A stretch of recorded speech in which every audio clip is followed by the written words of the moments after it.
Assalamualaikum sahabat ruang belajar, apa kabar semuanya? Semoga sehat selalu. Ketemu lagi dengan saya Eko Prasetyo, selamat datang di ruang belajar. Berbaik sangkalah dengan hidupmu, dengan apapun yang ada di sekitarmu, dengan sahabatmu, dengan pasanganmu, dengan pekerjaanmu, dengan orang-orang di sekitarmu, dan dengan Tuhan. Jika kita justru berburuk sangka dengan semua yang ada di sekitar kita, hidup kita akan kacau. Ketika kita berburuk sangka pada apapun yang ada di sekitar kita, kepada pasangan kita, kepada bos kita, kepada teman kita, kepada kehidupan, bahkan kepada Tuhan, maka buruk sangka itu justru akan menjadi penjara kita. Buruk sangka itu akan menjadi sumber ketidakbahagiaan. Ketika seorang istri berburuk sangka pada suaminya, curiga, jangan-jangan suamiku selingkuh, jangan-jangan dia ada wanita lain, jangan-jangan dia berbuat seperti ini kepada semua orang, jangan-jangan dia selalu melakukan hal negatif. Apa yang terjadi? Hal baik yang dilakukan oleh suaminya akan tetap dipersepsikan negatif. Ketika tiba-tiba suami menerima sebuah telepon dari rekannya, kebetulan mungkin wanita, apa yang ada di pikiran istri? Jangan-jangan ini selingkuhannya. Ketika suami tiba-tiba berangkat lebih awal dari biasanya, apa yang ada di pikirannya? Pasti dia sedang janjian pada orang lain. Padahal itu hanya prasangka. Itu adalah prasangka negatif. Apakah itu benar-benar terjadi? Belum tentu. Ketika suami datang memberi hadiah, membawa oleh-oleh, apa yang ada di pikirannya? Kok tumben dia baik pada saya? Jangan-jangan ada maunya. Orang-orang yang berburuk sangka kepada siapapun yang ada di sekitarnya, semua akan dipersepsikan negatif. Nggak peduli baik atau buruk. Akhirnya apa? Dia menjadi orang yang paling paranoid, menjadi orang yang paling menderita, dan efeknya menjadi orang yang playing victim. Seolah-olah dia korban, padahal justru dia adalah korban dari prasangkanya sendiri. Ketika kita di kantor, ada teman kita memberi hadiah, berbuat baik, apa yang ada di pikiran kita? Jangan-jangan dia ada maunya sama saya. Atau ketika kita melihat teman kita lagi ngobrol dengan bos kita pun berburuk sangka, jangan-jangan mereka lagi ada hubungan gelap. Orang-orang yang berburuk sangka itu selalu punya kecurigaan yang belum tentu benar. Dan anehnya dia sangat-sangat percaya pada kecurigaan itu. Di titik ini, kita yang selalu berburuk sangka sedang menghancurkan hidup kita sendiri. Kamu jangan mengeluh ketika kamu dijauhi oleh orang-orang di sekitarmu. Kamu jangan mengeluh ketika pasanganmu gak nyaman pada kamu. Kamu jangan mengeluh ketika sahabat-sahabatmu pergi dari dirimu. Ini wajar, karena apa? Kamu gak pernah berbuat baik sangka kepada mereka. Bayangkan, kita ubah posisinya. Ketika semua orang di sekitarmu gak percaya pada kamu, ketika kebaikan yang kamu lakukan dipersepsikan negatif, ketika sikap baikmu ketika menolong orang lain dianggap itu sesuatu yang bersikap cari muka, apa akibatnya? Akibatnya adalah kamu pun merasa gak nyaman. Satu hal yang harus kita pahami, prasangka itu adalah penjara. Prasangka itu bukan realita.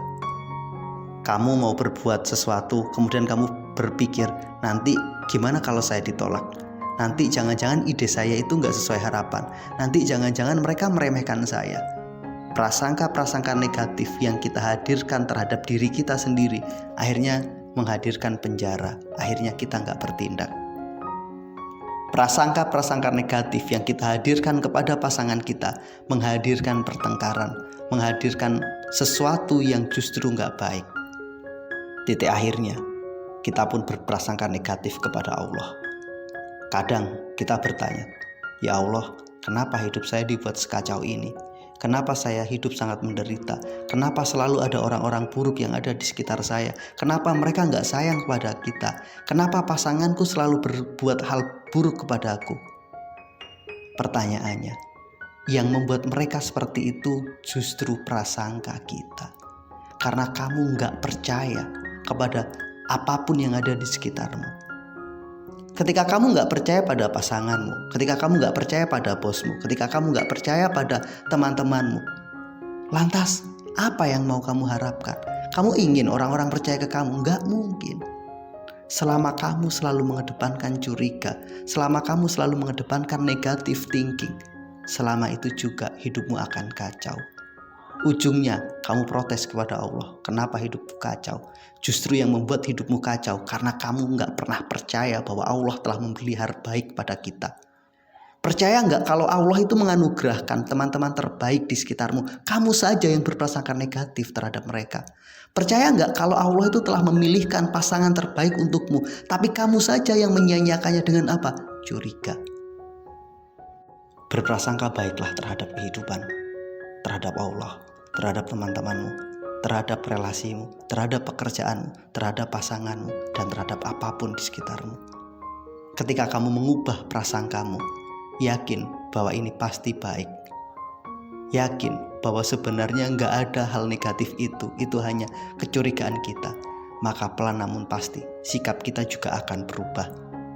Buat kamu yang masih selalu berprasangka negatif, saya ingin tanya, apa yang kamu prasangkakan itu fakta atau hanya hayalan? Ketika kamu menganggap suamimu selingkuh atau takut suamimu selingkuh, pertanyaannya, dia beneran selingkuh atau hanya angan-anganmu? Ketika kamu menganggap suamimu berbuat sesuatu yang buruk, pertanyaannya, itu beneran hal buruk atau sesuatu yang hanya angan-anganmu?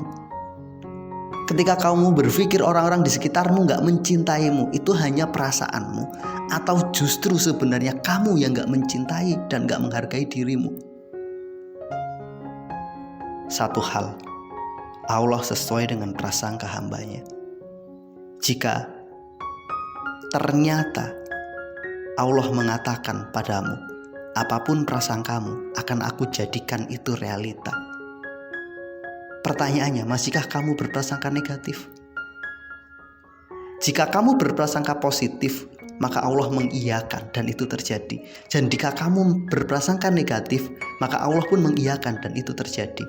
Pertanyaannya, kamu mau milih yang mana?